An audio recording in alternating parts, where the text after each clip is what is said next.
Assalamualaikum warahmatullahi wabarakatuh. Perkenalkan, saya Feby Zuriani Fitria SKM, peserta Latsar CPNS BPSDMD Provinsi Kalimantan Selatan, golongan 3, angkatan 37. Pada kesempatan kali ini, saya akan membagikan informasi mengenai materi komitmen mutu. Dimulai dengan definisi komitmen mutu. Penyelenggaraan pemerintahan yang baik dan bersih sudah menjadi keniscayaan di era reformasi saat ini. Berbagai upaya telah dilakukan untuk mewujudkan keniscayaan tersebut, namun dalam implementasinya masih belum sesuai harapan. Hal ini ditandai dengan banyaknya keluhan masyarakat atas buruknya layanan aparatur pemerintahan. Misalnya, terkait dengan maraknya kasus korupsi sebagai cerminan penyelenggaraan pemerintahan yang tidak efisien. Banyaknya program pembangunan sarana fisik yang terbengkalai sebagai cerminan ketidakefektifan roda pemerintahan, kecenderungan pelaksanaan tugas yang bersifat rule-driven dan sebatas menjalankan rutinitas kewajiban sebagai cerminan tidak adanya kreativitas untuk melahirkan sebuah inovasi, serta masih banyaknya keluhan masyarakat karena merasa tidak puas atas mutu layanan aparatur sebagai cerminan penyelenggaraan layanan yang kurang bermutu. Penyelenggaraan pemerintahan yang berorientasi pada layanan prima sudah tidak bisa ditawar lagi ketika lembaga pemerintah ingin meningkatkan kepercayaan publik.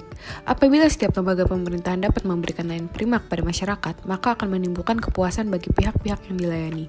Sebagaimana yang diamanatkan dalam Undang-Undang Dasar 1945 bahwa layanan untuk kepentingan publik menjadi tanggung jawab pemerintah. Masyarakat semakin menyadari haknya untuk mendapatkan layanan terbaik dari aparatur pemerintah.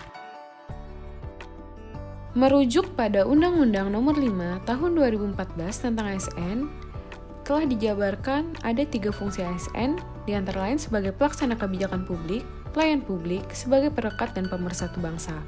Maka dari itu, sebagai seorang ASN harus memberikan pelayanan yang terbaik pada masyarakat dengan mengutamakan mutu pelayanan yang cepat, tepat, dan profesional. Senantiasa menjaga kualitas, bukan hanya sekedar kuantitas semata. Terdapat 4 nilai-nilai dasar dalam komitmen mutu. Yang pertama adalah efektivitas. Efektivitas organisasi berarti sejauh mana organisasi dapat mencapai tujuan yang ditetapkan, atau berhasil mencapai apapun yang coba dikerjakannya. Efektivitas organisasi berarti memberikan barang atau jasa yang dihargai oleh pelanggan. Yang kedua, efisiensi.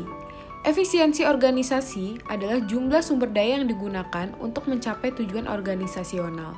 Efisiensi organisasi ditentukan oleh berapa banyak bahan baku, uang, dan manusia yang dibutuhkan untuk menghasilkan jumlah keluaran tertentu. Efisiensi dapat dihitung sebagai jumlah sumber daya yang digunakan untuk menghasilkan barang atau jasa.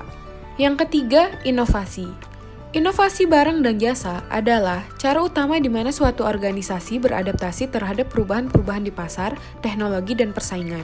Inovasi dapat terjadi pada banyak aspek, misalnya perubahan produk, barang, atau jasa yang dihasilkan, proses produksi, nilai-nilai kelembagaan, perubahan cara kerja, teknologi yang digunakan, layanan sistem manajemen, serta mindset orang-orang yang ada di dalam organisasi. Yang keempat, mutu. Mutu merupakan suatu kondisi dinamis berkaitan dengan produk, jasa, manusia, proses, dan lingkungan yang sesuai atau bahkan melebihi harapan konsumen atau pengguna. Dalam menjaga komitmen mutu, kita perlu menentukan tujuan, peran, prosedur, hubungan, dan kepemimpinan. Sasaran strategis institusi penyelenggara pemerintah adalah kepuasan masyarakat. Masyarakat yang merasa puas atas layanan aparatur termotivasi untuk berpartisipasi aktif mensukseskan berbagai program pemerintah.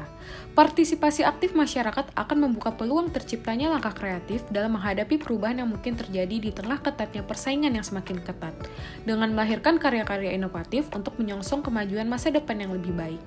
Terdapat nilai-nilai dasar orientasi mutu adalah sebagai berikut: melayani dengan hati, komitmen pada kepuasan customer, cepat, tepat, dan ramah, melindungi dan mengayomi, serta melakukan perbaikan yang berkelanjutan. Mutu ada dalam persepsi orang secara individual, yang diukur dari tingkat kepuasan masing-masing terhadap produk atau jasa yang diterimanya. Oleh karena itu, tidaklah mengherankan jika terdapat produk atau jasa yang sama akan memiliki tingkatan mutu yang berbeda bagi para pelanggan. Demikian pula halnya dengan penilaian masyarakat terhadap mutu layanan yang mereka terima dari berbagai institusi penyelenggara pemerintahan menjadi beragam. Sehubungan dengan hal itu, penerapan manajemen mutu secara terpadu dalam lembaga pemerintah menjadi sebuah keniscayaan yang tidak bisa ditawar lagi. Manajemen mutu terpadu atau Total Quality Management terdiri atas kegiatan perbaikan berkelanjutan yang melibatkan setiap orang dalam organisasi melalui usaha yang terintegrasi secara total untuk meningkatkan kinerja pada setiap level organisasi. Melalui definisi tersebut dapat disimpulkan bahwa manajemen mutu harus dilaksanakan secara terintegrasi dengan melibatkan seluruh komponen organisasi untuk senantiasa melakukan perbaikan mutu agar dapat memuaskan pelanggan.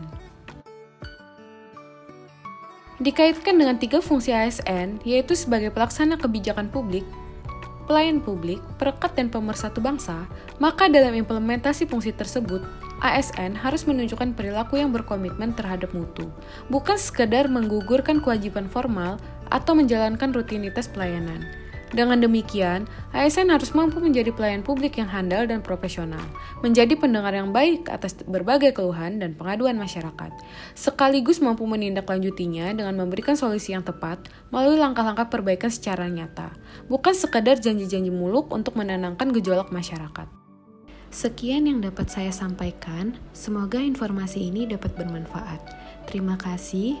Wassalamualaikum warahmatullahi wabarakatuh.